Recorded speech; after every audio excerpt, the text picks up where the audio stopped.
आप सभी को प्रभु यीशु मसीह के नाम में जय मसीह की। तो आइए आज हम जानेंगे आत्मा कलीसिया से क्या कहता है। यहोवा का आनंद।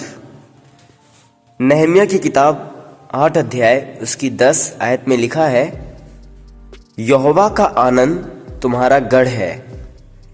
आइए हम यह समझने की कोशिश करें कि यहोवा का आनंद वास्तव में क्या है, और यह भी देखें कि क्या हम यहोवा के इस आनंद को उसके साथ सम्मिलित स्वाभाविक सामर्थ्य के साथ प्राप्त कर सकते हैं। प्रभु यीशु मसीह के बहुमूल्य लहू से धुलने के द्वारा जब एक पापी अपने पापों की क्षमा प्राप्त करता है, तब उसे एक विशेष प्रकार के स्वर्गीय आनंद की प्राप्ति होती है। यथार्थ में यहोवा का आनंद है जिसके विषय में हम बात कर रहे हैं। जब कोई अपना जीवन प्रभु यीशु मसीह की महिमा और संतुष्टि के लिए जीता है, तब यह आनंद बढ़ता जाता है। जब हम इस आनंद को एक बार प्राप्त कर लेते हैं, तब उसे दिन प्रतिदिन और अधिक बढ़ती हुई मात्रा में अनुभव कर सकते हैं। नहम्याह 8:10 में लिखा है, और जिनके लिए कुछ तैयार नहीं हुआ उनके पास बैना भेजो। दूसरे शब्दों में स्वर्गीय आनंद, जिसका अनुभव उद्धार प्राप्त करने वाला व्यक्ति करता है, दूसरे लोगों को दिया जा सकता है जो दुखित हैं तथा आनंद से वंचित हैं। इसका तात्पर्य है कि स्वर्गीय आनंद जो कि एक व्यक्ति को प्राप्त हुआ है, उसे दूसरों के साथ बांटा जा सकता है, अर्थात ऐसे लोगों के साथ जो दुख में हैं और जो इस आनंद के बिना यहोवा का यह आनंद हर पाप और परीक्षा पर जय भी देता है।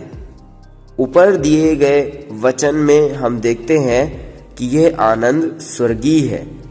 आइए हम इस आनंद के विभिन्न गुणों पर विचार करें और इस पर भी ध्यान करें कि किस प्रकार सभी लोग ये महान आनंद प्राप्त कर सकते हैं एवं उसका अनुभव कर सकते हैं।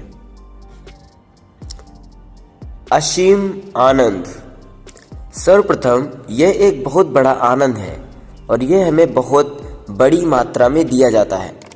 तब स्वर्गदूत ने उससे कहा, मत डरो, क्योंकि देखो मैं तुम्हें बड़े आनंद का सुसमाचार सुनाता हूँ जो सब लोगों के लिए होगा, कि आज दाऊद के नगर में तुम्हारे लिए एक उद्धारकर्ता जन्मा है और यही मसीह प्रभु है। लूका 2 अध्याय उसकी 10 और 11। यह संदेश हमारे प्रभु यीशु मसीह के जन्म के समय स्वर्गदूतों द्वारा जगत में लाया गया। इसकी घोषणा बड़ी सामर्थ और अधिकार के साथ की गई। मैं तुम्हें बड़े आनंद का सुसमाचार सुनाता हूँ। अपना बड़ा आनंद हमें देने के लिए स्वयं प्रभु यीशु मसीह इस जगत में आए। यह आनंद सीधे स्वर्ग से आया है और यह स्वर्गीय है। विपुल आनंद। दूसरा, यह आनंद स्वर्ग से ईश्वरीय अधिकार के अंतर्गत संपूर्ण जाति के पास भेजा गया है। यह आनंद सब लोगों के लिए है। यह केवल एक समूह के लोगों के लिए सीमित नहीं है। वचन स्पष्ट कहता है कि यह सब लोगों के लिए होगा। इसलिए यदि कोई व्यक्ति यह समझता है कि यह आनंद केवल उसके लिए ही है, तो उसके इस गलत विचार धारणा के परिणाम स्वरूप उसे इस आनंद से वंचित होना पड़ेगा। बाइबल में परमेश्वर जो कुछ कहता है वह निश्चित रूप से सत्य है, उसे बदला नहीं जा सकता।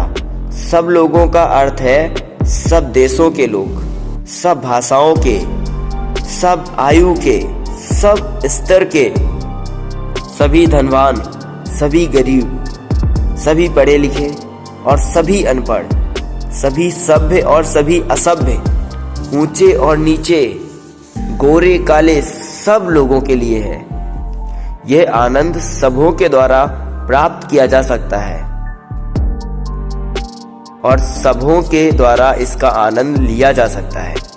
लगभग 2000 वर्ष पूर्व जब बैतलहम में प्रभु यीशु मसीह पैदा हुए, तब जगत में आत्मिक अंधकार छाया हुआ था। वह समय अशांति और उपद्रव का था। वह समय यहूदियों की बंधुआई का था, क्योंकि वे रोमी राज्य के अधीन थे। संपूर्ण देश मूर्ति पूजा से भर गया था। वहां ना कोई भविष्यद्वक्ता था, ना उपासना का कोई स्थान था जहां से परमेश्वर के लोग अर्थात यहूदी लोग परमेश्वर की आवाज सुन सकते। ऐसे समय में परमेश्वर की शांति और आनंद का संदेश सब लोगों के लिए लाया गया। सब लोगों में आप भी शामिल हैं, इसलिए अपने आप को यह समझकर अपवाद ना बताएं कि यह आपसे संबंधित नहीं है। नंबर 3, पराजित ना होने वाला आनंद। तीसरा, यह आनंद हर समय अनुभव किया जा सकता है। यह कभी कभी या थोड़े समय का आनंद नहीं है। बीमारियों, दुखों, सताव, दर्द, कंगाली, अकेलापन और प्रिय लोगों से छूटने पर जैसी भी परिस्थितियां हो, हमारा जीवन हमेशा परिवर्तनशील है। परंतु यह आनंद बहुत दुखदायी स्थिति में भी अनुभव किया जा सकता है, क्योंकि यह यहोवा का आनंद है। यह वह आनंद है जो निरंतर बना रहता है और जो किसी भी परिस्थिति के द्वारा हटाया नहीं जा सकता। देखिए पहला थिस्सलुनीकियों 5 उसकी 16 में बाइबल इस आनंद के विषय में क्या कहती है। सदा आनंदित रहो। आप अपने पूरे जीवन काल तक किसी भी परिस्थिति में आनंदित रह सकते हैं। परमेश्वर का वचन हमें चेतावनी देता है, हमें हर प्रकार की परीक्षाओं और यातनाओं से होकर गुजरना पड़ेगा, परंतु ऐसी सभी विपत्तियों के बीच में यह आनंद सदा बना रहेगा, क्योंकि यह यहोवा का आनंद है।